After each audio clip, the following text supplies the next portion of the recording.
Arrest కారణాలతో 14 పేజీల సమాచారం. అరెస్టు సమయంలో కవిత ఇంట్లో కేటీఆర్, హరీష్ రావు, బీఆర్ఎస్ ముఖ్య నేతలు, శ్రేణుల నిరసన, మోదీ వ్యతిరేక నినాదాలు. అసలు మోదీ వ్యతిరేక నినాదాలుగా చేయాల్సింది కేసీఆర్ వ్యతిరేక నినాదాలు చేయాలి. ఐఎస్ అక్కరోడై డీలింగ్ సరిగా చేసిందంటే పోకపోవు. కరెక్ట్. ఏ మాట కామాట మల్లన్న గారు. నాకు ఇప్పటికి కూడా ఆఫ్కోర్స్ నేను కేసీఆర్ని చాలా చాలా విమర్శించిన, ఎన్ని చేసినా కానీ, ఏ కోణంలో ఆలోచించినా కానీ, ఈ ఇద్దరు ఈ రాహుకేతువులు లేకపోతే, కేటీఆర్ కవిత అంటూ లేకపోతే కేసీఆర్ ఇంత దిగజారే వ్యక్తి కాదు. ఏ మాట కామాట. మనలో కొంతన్నా మనం ఈ వీళ్ళ వల్ల ఈ కుటుంబ సభ్యులు, ఈ కులగజ్జి కేసీఆర్ అయితే కులగజ్జిని పెంచిపోయాడు. రా అంటే రాములు, కే అంటే కవిత, రావుకేతులు అంటే వీళ్ళ వల్లనే కేసీఆర్ చెప్పాను. నేను ఎప్పుడైతే బయటికి వచ్చిన తర్వాత 2.5 సంవత్సరాల క్రితం అంటే కేసీఆర్ ప్రభుత్వం కూలకు ముందే చెప్పినానంటే కవిత వల్లనే కేసీఆర్ చెడిపోయినాడు, కేసీఆర్ ప్రభుత్వం కూలిపోతుంది, సర్వనాశనం అవుతుందని చెప్పినాను. వినరా? అంటే నేను అనేది ఏంటంటే పిల్లలను కంట్రోల్ చేసుకోమ్మా.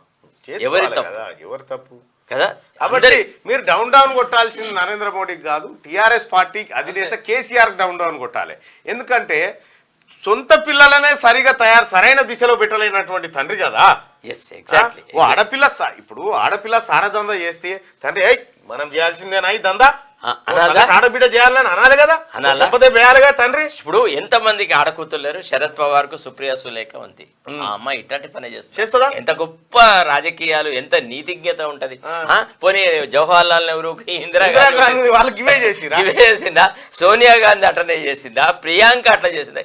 ఎవరు ఎంతమంది రాజకీయ నాయకులు టీఆర్ఎస్ పార్టీ కార్యకర్తలు ఎవరైనా నిరసన కార్యక్రమంలో ఉంటే మీ ఇంటికి పోయి మీ ఆడేమని చెప్పు, ఏం చేసినావా అంటే సారదంద చేసిన మా అక్కని అరెస్ట్ చేసిరు, మేము జిందాబాద్ కొట్టి వచ్చినాం, మేము డౌన్ అని వచ్చినాం అని చెప్పి చెప్పు. మీ ఇంట్లో మిమ్మల్ని బువ్వ పెడతాడు.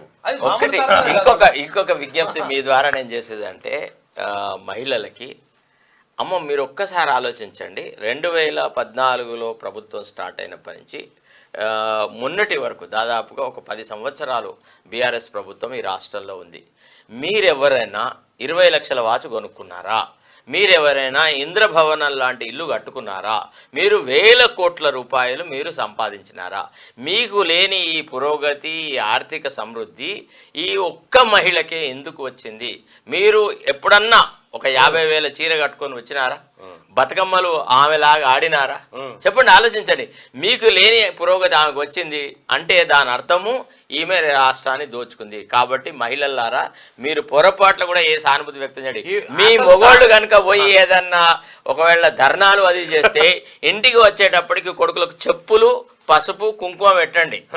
ఖడ్గతిక్కనకు జరిగినటువంటి ఇది జరగాలి, మర్యాద జరగాలి. కొడుకులారా మీరు గిదార సపోర్ట్ చేయండి. ఇప్పుడు మీరు ఆలోచించండి, సిగ్గు తక్కువ ముచ్చట. సారదందల అరెస్ట్ అయినటువంటి ఆమెను దొంగతనం చేసి అడ్డంగా దొరికిపోయిన ఆమెను సపోర్ట్ చేస్తామని హరీష్ రావు చెప్పగానే మీరు చేసుడు. అరే బెల్ట్ షాపులు పెట్టి ఎంతమంది మంగళసూత్రాలను తీసిపారేసి, ఎంతమంది ఆడబిడ్డ చిన్న పోరగాళ్ళ కథలు దిగినాయి కదా. మనం ఎన్ని కేసులు చేసినాం, అసలు ఎంత మందికి చేసినాం? అక్రమ సారదంద లీగల్ కాదు, అది అక్రమ సారదంద. ఇంకోటి ఏంటంటే వాడు టనికొండి పట్టుకోవాలి. నాకు వాడిని ఎప్పుడు పట్టుకుంటారా అని నేను ఎదురు చూస్తా ఉన్నా.